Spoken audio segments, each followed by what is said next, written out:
Este es un esfuerzo organizado desde la Unidad de Vida Estudiantil de la Facultad de Ingeniería y Arquitectura de la Universidad de El Salvador, la cual tiene aproximadamente un año de haber sido creada y pues con el apoyo de las autoridades de la facultad, ¿verdad? Se está dando estos espacios para los estudiantes. Esta se ha denominado la semana de webinar, que es catalogada como cierre de ciclos del 1-2022, con el objetivo de acercar información actualizada, ¿verdad? Conocimientos, reforzar esos conocimientos para los estudiantes de la facultad a partir de las experiencias laborales de los diferentes profesionales que se han graduado de la facultad. En este sentido, ¿verdad? Ahorita vamos al webinar denominado La importancia de hacer un buen detallado sísmico, que será impartido por el ingeniero Andrés Mercado, que está acá con nosotros, a quien agradecemos su tiempo. Disculpe que lo hayamos hecho correr, sabemos que el tráfico está difícil, ingeniero, pero le agradecemos su disposición.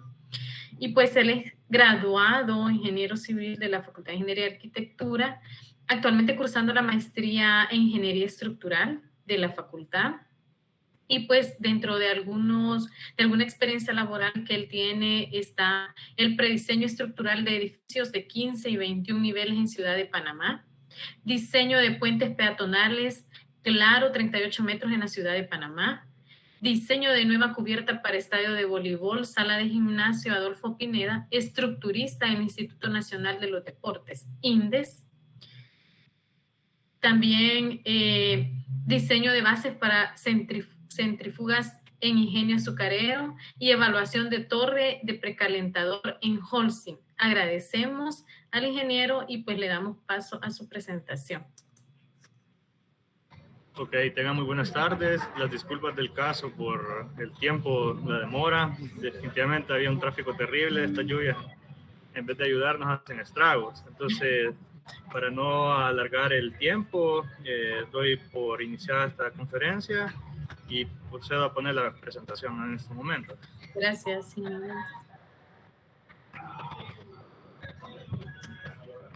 Por favor, me confirman si pueden verlo. Sí se ve, ingeniero. Ok. Bueno, mi presentación va enfocada en la parte de la importancia en qué consiste hacer un buen detallado sísmico, cuáles son aquellas consecuencias de no hacerlo y cuáles son las recomendaciones principales que se deben de tomar en cuenta. Esta charla es más como todo una especie de concientización a la hora de ejecutar proyectos, debido a que en el medio yo me he topado con experiencias similares y definitivamente hay personas de que presentan proyectos y que estos no están a la altura de lo que debería ser el diseño sísmico, básicamente. Y entonces es preocupante debido a que ahorita estamos en un boom inmobiliario en el cual se están desarrollando proyectos de gran envergadura y a la vez hay ciertos detalles que se le van a uno por alto o por desconocimiento general, y todo eso va sumando a problemas que al final recurren y repercuten en pérdidas de vidas humanas o pérdidas de daños materiales. Entonces, mi contenido es básicamente básico. Estamos hablando de 5 ítems, y de los cuales el primero será las fallas asociadas a un mal detallado.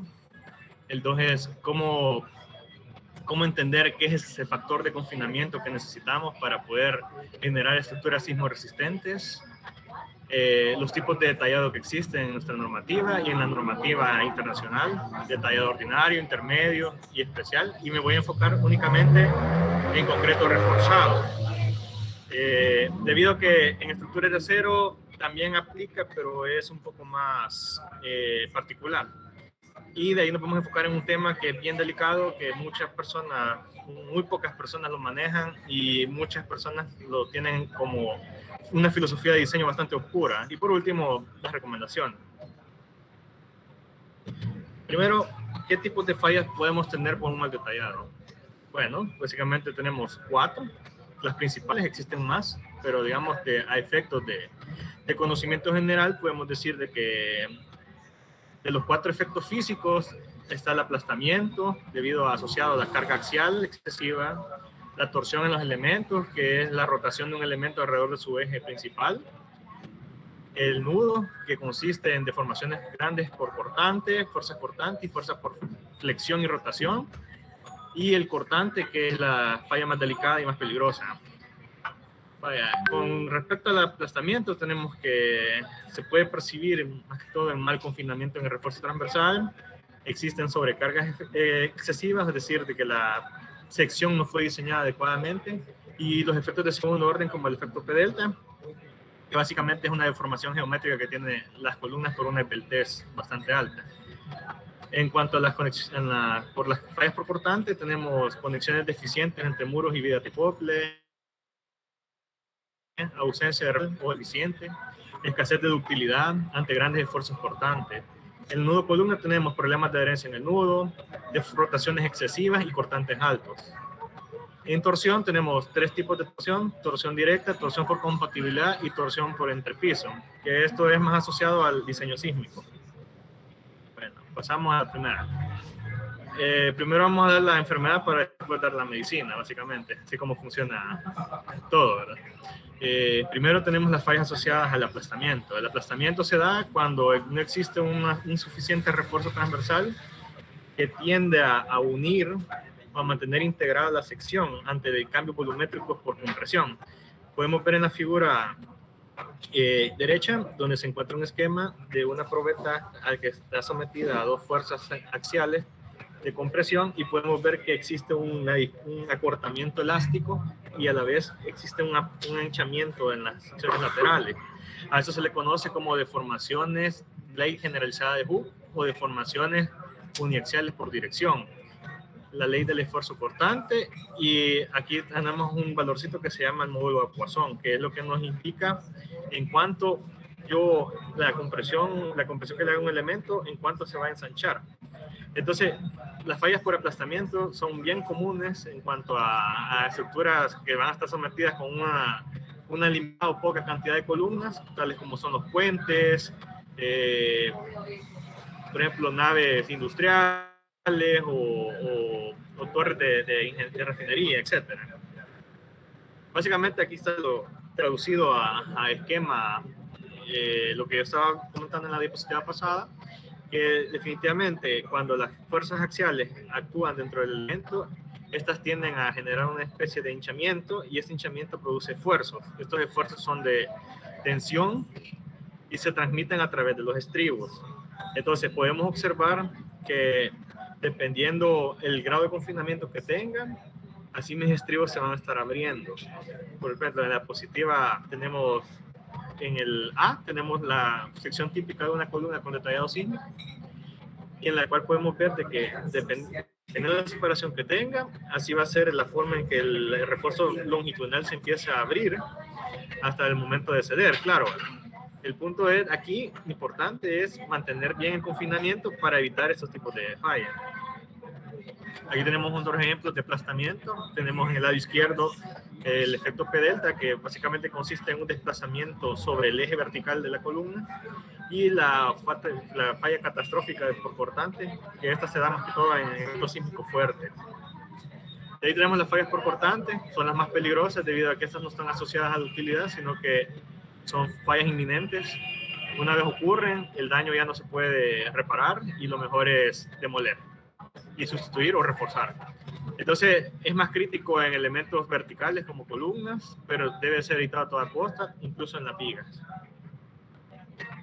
Los efectos de torsión se deben asociados a que tenemos elementos demasiado altos. Los voladizos son un ejemplo claro de incidentes a torsión.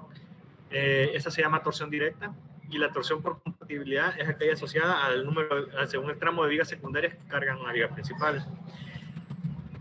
Es deber del ingeniero estructural lograr amortiguar o reducir estos efectos de torsión a través de incrementando secciones, aumentando resistencias de materiales, evitando colocar voladizos en zonas críticas, para que todas estas cargas descompensadas exista una redistribución de esfuerzos, y estos puedan o bien absorberlo la viga propia, o pueda absorberlo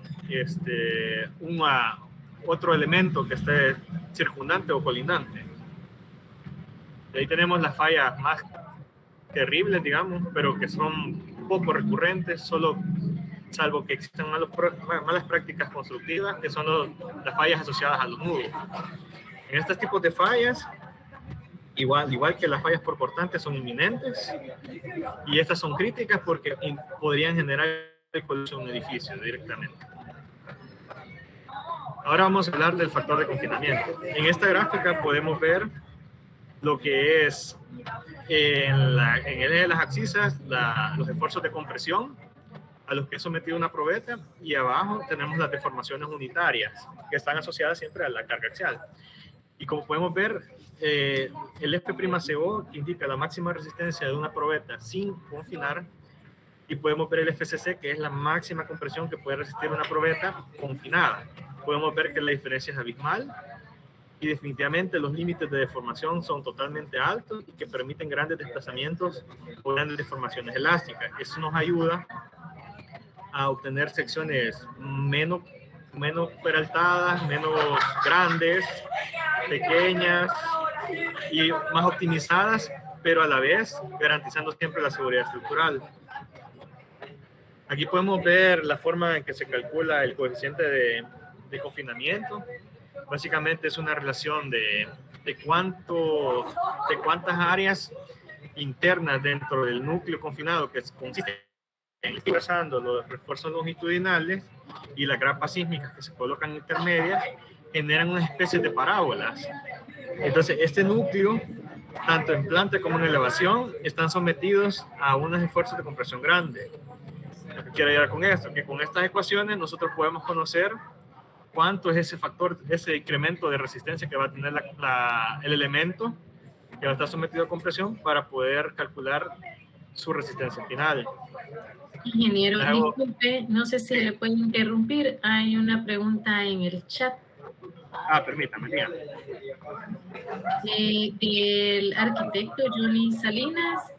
Dice que, buenas tardes, para el caso de edificios de gran altura, ¿qué incidencia tiene el factor viento? ¿Qué tipo de falla nos puede ocasionar este elemento climático?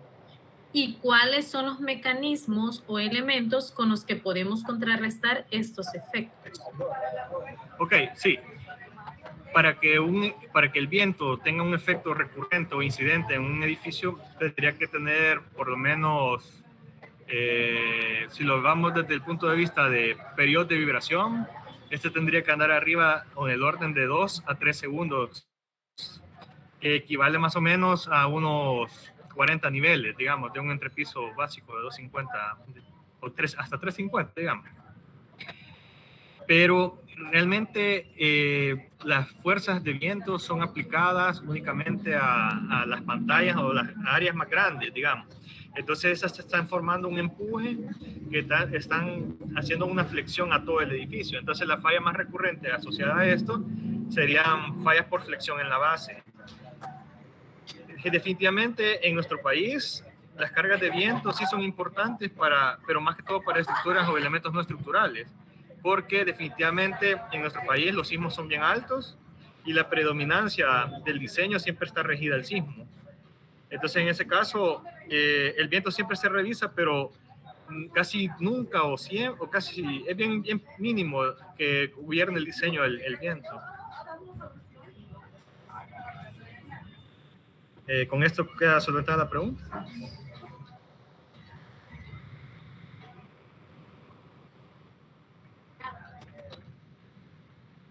Gracias, ingeniero. Okay. Bueno, como les decía, existen diferentes tipos de confinamiento, de los cuales aquí se ven los esquemas.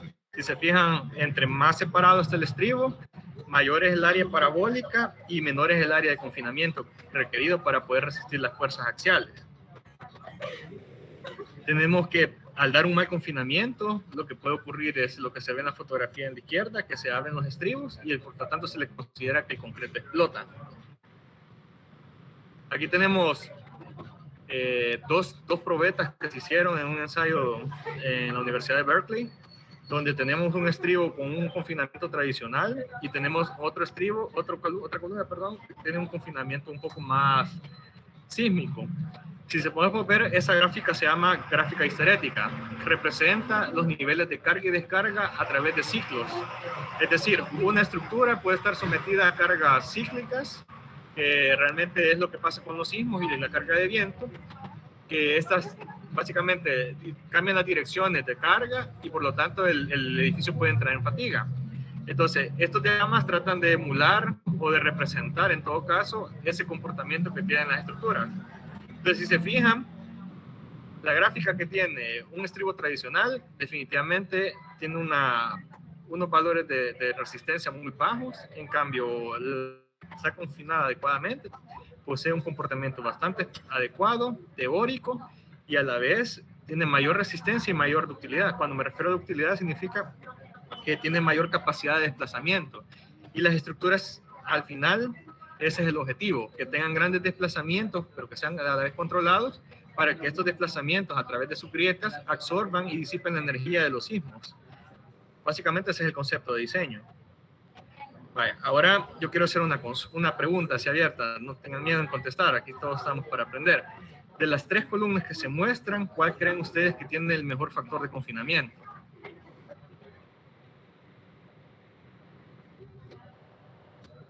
¿Alguien que desea participar? Con gusto.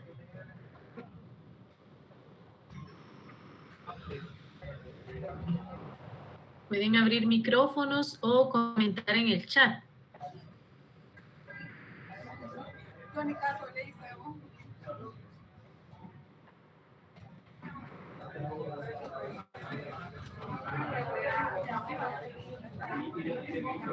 ¿Alguien? El 2 dice. El C2, ok. Realmente no. El mejor confinador es el C3. Ya les voy a explicar por qué. Cuando ustedes diseñan por cortante un elemento, ustedes ven cuántas ramas en la dirección de la carga. Digamos que si yo estoy analizando esta dirección vertical, cuántos aportes tengo yo que me van a resistir el cortante. Entonces, si nosotros colocamos una flecha que emule básicamente la carga sísmica o el cortante basal que va a estar sometido el elemento, podemos ver que para la C1 solo tenemos el aporte de 2 ramas, básicamente los dos partes del estribo laterales. En el C2 tenemos 3 ramas, pero ¿qué pasa con el C3? En el C3 tenemos el aporte de 1 rama, 2 ramas, tenemos la componente transversal, la componente horizontal de este estribo, la componente vertical de este estribo y sus otras 2 componentes, pero al final la suma, tenemos 4 ramas casi por este medio, tenemos 3 ramas en la C2 y tenemos 2 ramas en C1. Entonces esto lo podemos ver en la siguiente diapositiva.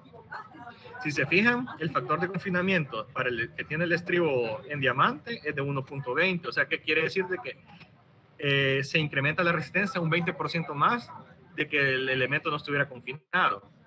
De ahí la C2 tiene un factor de 1.15 y la C1 tiene un factor de 1.045. Ustedes podrán decir, esto no es tan representativo, pero cuando ya estamos hablando de esfuerzos, que son en kilogramos por centímetro cuadrado, cada uno de estos incrementos se vuelven un poco más grandes y generan efectos más desfavorables. Bueno, ahora pasaremos al tercer punto, que es el detallado ordinario, intermedio y especial. Vamos a tocar 3 elementos nada más: vigas, columnas y paredes. En el caso de las vigas, nosotros tenemos que, nos regimos básicamente por el código ACI 318 en sus ediciones 11, 14 y 19, que es el más actualizado, aunque ya va a salir la 23, en el cual en el capítulo 18 tenemos las estructuras sismo resistentes, en la cual aquí se encuentran divididos tanto por forma de detallado como por elemento. En los primeros ítems se encuentran los marcos resistentes a momento con detallado ordinario, después están con detallado intermedio, después están las estructuras prefabricadas y después vamos a los más importantes, que son el detallado especial. Este detallado se llama especial porque básicamente obliga al edificio a tener un comportamiento dúctil y a fallar en ciertas zonas de control que uno las puede identificar fácilmente a la hora de hacer una evaluación, o puede prever el tipo de falla que va a tener y poder reforzar en dado caso sea un análisis de evaluación que se va a hacer. De ahí, asociado a estos, también tenemos elementos adicionales, por ejemplo, los ganchos, los anclajes, el refuerzo transversal, el esfuerzo, los ganchos, las grapas especiales que se tienen para el sismo, y a su vez tenemos la parte de postensado. Esto se encuentra en el capítulo 25, es decir, el capítulo 18 se complementa con el 25 y eso es lo que se ocupa tradicionalmente o en el medio para poder hacer los diseños y los detallados de los edificios y de la estructura. Aquí podemos ver cómo básicamente es un detallado ordinario. El detallado ordinario únicamente consiste en colocar las áreas de refuerzo requeridas a través de los diagramas de momentos que generan las cargas de servicio y de las cargas vivas, y simplemente consiste en colocar los refuerzos suficientes por flexión y los refuerzos suficientes por portante. Ahora, estos estribos no están atados a un límite específico que es bien castigador, sino que más bien está en función de cuánto soporta un elemento o cuánto yo voy a tener controlado el agrietamiento. Además que también permite tener empalmes en zonas de nudo, pero en el lecho inferior. Ahora veamos el detallado especial. El detallado especial es mucho más castigador.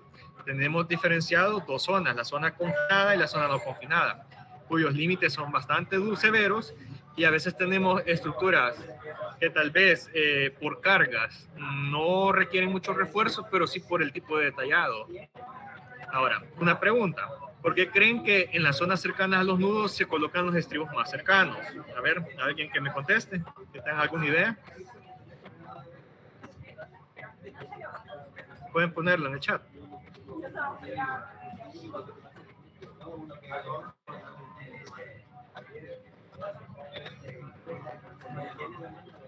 ¿Alguna idea de por qué los estribos se colocan más cercanos a los nudos?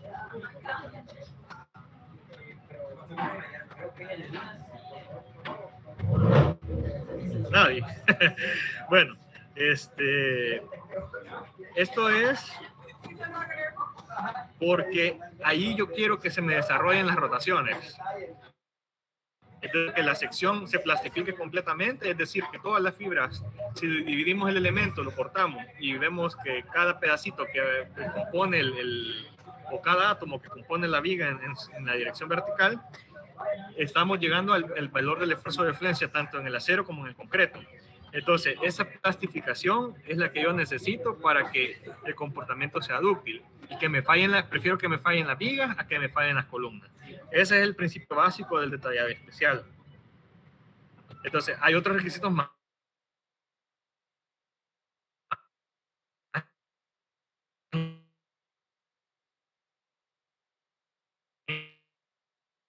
importantes, ganas a los nudos, sino que tienen donde en el detallado ordinario únicamente tenemos una separación constante de columnas y los estribos son básicamente los que tenemos como ejemplo en el lado derecho. Sin embargo, en el detallado especial tenemos que tener cuidado al momento de detallar una columna, debido a que existen zona confinada y zona no confinada, donde hay requisitos bien castigadores a colocar separaciones bien pequeñas de acero de refuerzo. Y aquí pasa algo bien irónico, que entre más grande es la sección, más acero por refuerzo por cortante va a pedir. Y hay unos límites, por ejemplo, que la separación en la zona confinada tiene que ser o 6 veces el diámetro de la varilla más pequeña de longitudinal de la columna, o puede ser la cara más pequeña entre 4, o la longitud de... ¿cómo se llama? La longitud más próxima donde puede fluir el elemento, es decir, puede ser una cara de la viga. Entonces rige la mayor de esos tres límites, y ahí es donde se coloca el mayor refuerzo acortante. Estos refuerzos también tienen que cumplir una situación. No se pueden dejar varillas separadas mayores a 6 pulgadas, es decir, 15 centímetros. Si yo tengo una varilla con separación mayor a 6 centímetros, yo debo ponerle un gancho, una grapa o un estribo cerrado. Las grapas son en esta forma porque por la inversión de los momentos hay ciertos tipos de patrones donde tienden a abrirse en las caras superiores o en las caras inferiores. Entonces, por eso es que se hace ese tipo de tallado. Aquí tenemos los límites que se le imponen al refuerzo transversal. Si se fijan, son ecuaciones bastante castigadoras y hay dos límites súper importantes que hay que tomar en cuenta. Uno es que la carga axial sea menor al 30% del área gruesa por el valor de fluencia del concreto, de compresión del concreto. O si es mayor, y si es mayor corresponde a esta ecuación C, y si es menor corresponde a la ecuación A y B. Ahora, para vigas o columnas circulares, en el caso de pilotes o columnas circulares, también existen ecuaciones que definen cuánto va a ser el grado de separación que va a tener el elemento. Ahora vamos al capítulo más importante, que son las paredes acortantes. Las paredes cortantes, muchos ingenieros las diseñan como al sentimiento. Entonces, aquí vamos a tener una clasificación muy importante de las paredes y esto va a influir en la forma de diseñarlo. Tenemos paredes rectangulares, paredes perforadas, paredes esbeltas y paredes con vigas de acople o acopladas. Cada tipo de pared tiene sus características importantes y algunas limitan bastante los espacios arquitectónicos y otras que permiten tener más aberturas o claros más grandes. Por ejemplo, las paredes rectangulares permiten tener claros más grandes de vigas, debido a que se concentran toda su aporte o contribución se concentra básicamente en un punto, digamos. Pero ¿qué pasa con las perforadas? Las perforadas tienen varios puntos y estas son las que tienden a fallar más. No sé si han tenido la oportunidad de ver un edificio que se llama el de Correos, que se encuentra ahí sobre el Boulevard Universitario. Si ustedes notan las paredes, estas tienen unas grietas en forma de X. Entonces, esas fallas se dan comúnmente en este tipo de paredes que son perforadas. Las paredes esbeltas, como se comportan al final como columnas y al final se diseñan como columnas, pueden estar concentradas en un punto o pueden estar repartidas en cualquier parte de la elevación de la pared o en la planta. Y las vigas acopladas, las paredes acopladas son donde predomina mayor área de pared, pero están conectadas a través de vigas. ¿Qué debemos evitar en las paredes? Primero, mecanismos de piso débil, es decir, que yo tengo una rigidez en el primer nivel y cambio bruscamente la rigidez en el segundo nivel. Esa es la principal falla que se da en los edificios durante terremotos.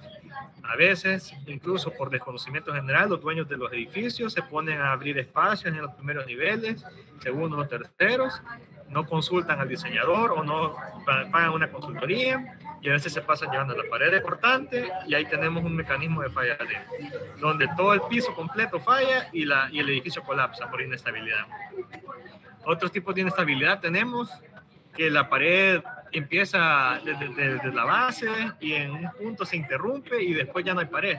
A esto se le conoce como un efecto de latigazo y es como que en la parte superior como que tuviera una aceleración extra y la falla se da en esa parte superior.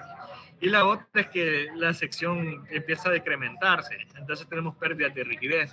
Por lo tanto, en la zona donde hay pérdidas de rigidez vamos a tener mayores desplazamientos y a veces las estructuras fallan por desplazamientos y rotaciones excesivas.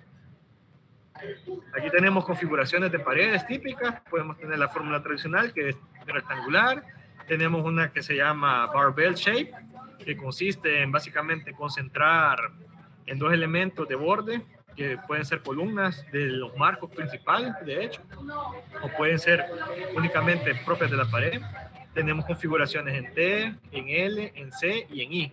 Las más eficientes son la T y la I, pero también demandan más esfuerzo por cortante.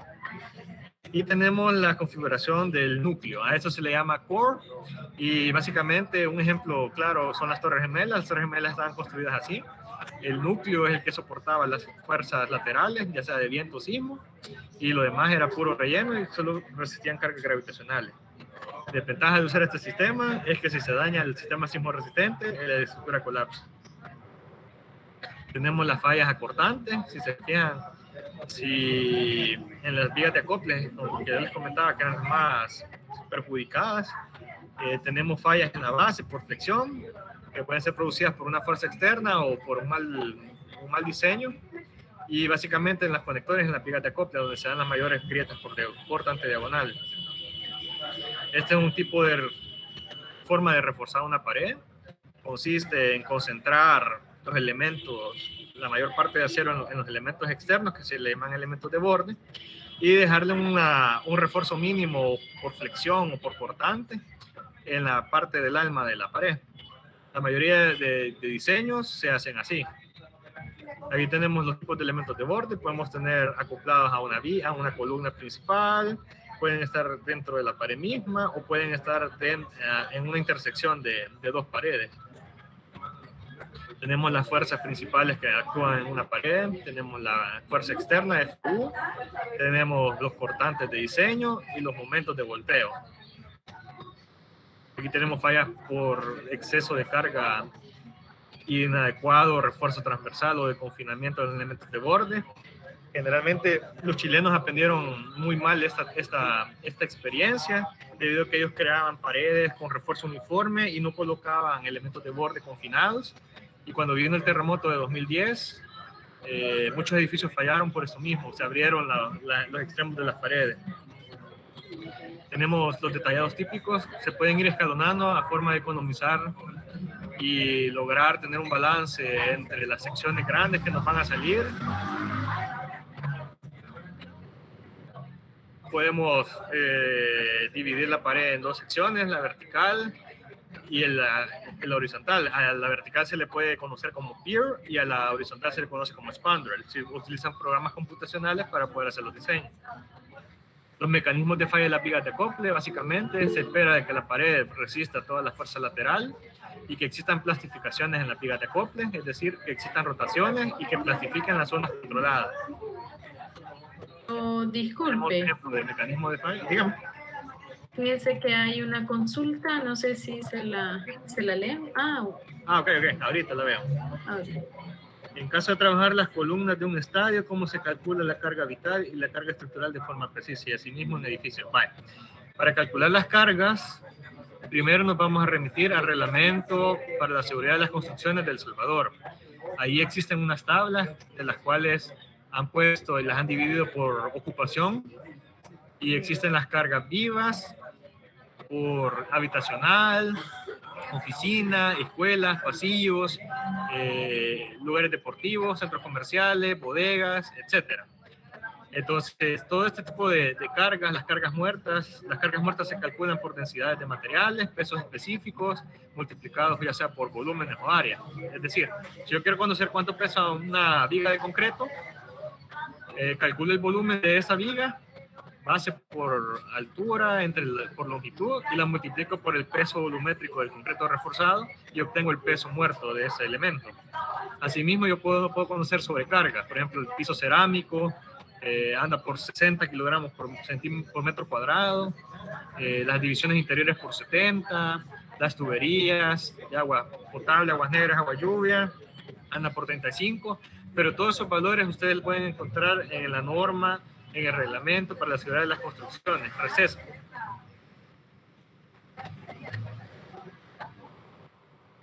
Bueno, continuando, las vigas de acople son las que más refuerzo deben de llevar.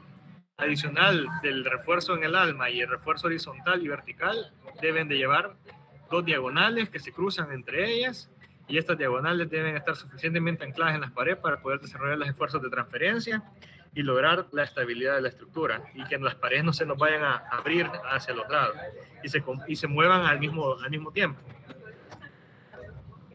Esta es la forma de tallado especial. Podemos poner grapas sísmicas o estribos cerrados. Y si se fijan, el elemento de borde abraza incluso hasta el anclaje del refuerzo en el alma. Aquí hay una clasificación. ¿Cómo puedo saber yo que si mi pared es esbelta o mi pared es cuadrada y qué tipo de diseño gobernará? Pues básicamente hay dos límites. Uno es la altura total de la pared entre la longitud total de la pared, y si es menor a 2, la pared es esbelta y se va a diseñar como columnas, elementos de borde. Por ejemplo, en el programas de análisis como ETABS se puede conocer como tensión-compresión, el método. Si la pared es rectangular, es decir, sobrepasa ese límite, estas se pueden diseñar o como PIR, pero a la vez también se tiene que diseñar como refuerzo uniforme. Los elementos de borde siempre van ahí. Y cuando este límite sobrepasa, digamos, hay otro límite que se evalúa, que es la longitud de la pared entre el espesor de la pared, y si es menor a 2.5 se diseña como pared en algunos casos y otras veces como elementos de borde. Y sucesivamente podemos tener la clasificación en la tabla. Esto está en el ACI 318. Están los mecanismos de falla de la pared. Aquí están las diferencias cuando tenemos elementos de borde y elementos de refuerzo uniforme. Podemos ver que los mecanismos de falla son totalmente diferentes. Las paredes esbeltas fallan por flexocompresión y las paredes rectangulares fallan por cortante, ya que estas, al tener más longitud de pared, más área de pared, absorben más fuerza cortante. Aquí podemos ver cómo cambia a tener más concentrado las barras longitudinales, y podemos tener afisuramientos nada más, pero sin prescindir de grietas. Aquí está la forma de detallar el refuerzo en los elementos de borde. Y aquí hay unas disposiciones que también están en el ACI para poder detallar estas paredes. Si se fijan, aquí tenemos la opción de detallado especial, y aquí tenemos la opción de detallado ordinario. Son totalmente diferentes. Ahora, ¿qué recomendaciones le doy acá? Primero, debemos seguir al pie de la letra los códigos. Para eso existen, y esto nos va a ayudar a que se minimicen las fallas. No todos los diseños son perfectos, pero en su mayoría hay que dejarlo lo más seguro que se pueda. Segunda recomendación, si se diseña como ordinario, se debe mantener la congruencia con el detallado, es decir, van a detallar como ordinario. Muchos ingenieros meten el factor miedo y cometen el error de diseñar como ordinario y detallar con especial, y eso es incorrecto. Ahí es donde se dan los mayores problemas de falla.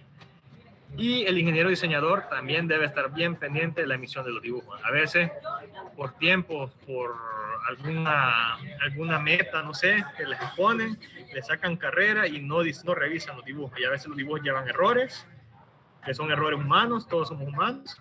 Sin embargo, siempre hay que tomarse el tiempo para revisar y tener algún criterio en especial para poder hacer cambios rápidos. Bueno, adicionalmente, para ir cerrando esta presentación, les traigo 2 videos. Uno es haciendo, básicamente, corrí en un edificio de marcos, poniendo un detallado, haciendo lo que les dije, que es el detallado diseño por ordinario y detallado especial, y tengo cómo se debe hacer el diseño correcto. Es detallado especial y diseño especial. Vamos a ver el primer video. Me confirman si pueden ver el video.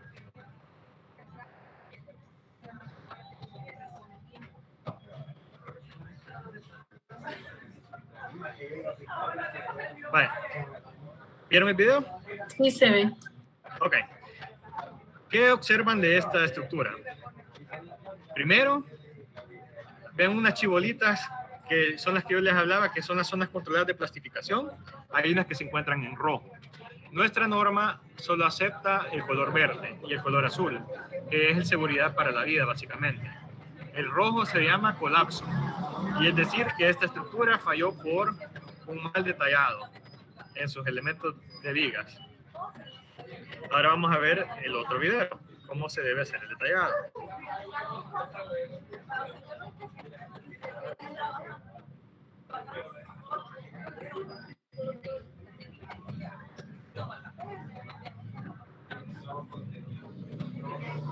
Tenemos la misma configuración, las mismas alturas de entrepiso, los mismos claros, los mismos materiales, solo cambió el detallado. Y si se fijan, todas las clasificaciones están en verde, es decir, que este edificio tiene un diseño aceptable porque sus daños solo corresponden a seguridad para la vida. Entonces, con estos 2 videos cierro mi presentación, y les exhorto a que estudien bien el ACI. Si no lo entienden, consulten con sus profesores. consulten con sus colegas, a veces entre colegas nos ayudamos y espero que les haya gustado esta ponencia. Les agradezco por su atención prestada y no sé si tienen algún comentario adicional o pregunta. Con gusto estoy aquí para responder.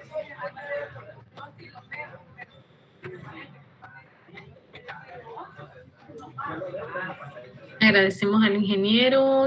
Pueden hacer su consulta, habilitar el micrófono o también pueden consultarlo en el chat.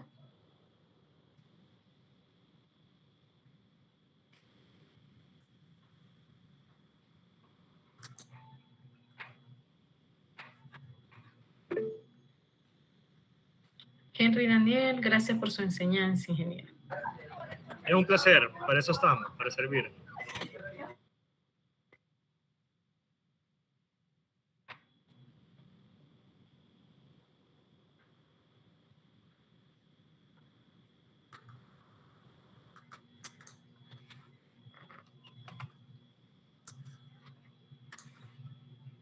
Bueno, creo que no van a haber más consultas y entonces nuevamente agradezco su participación y espero de que todos desarrollen sus actividades con total confianza en sí mismos y que tengan éxito en todo lo que hacen.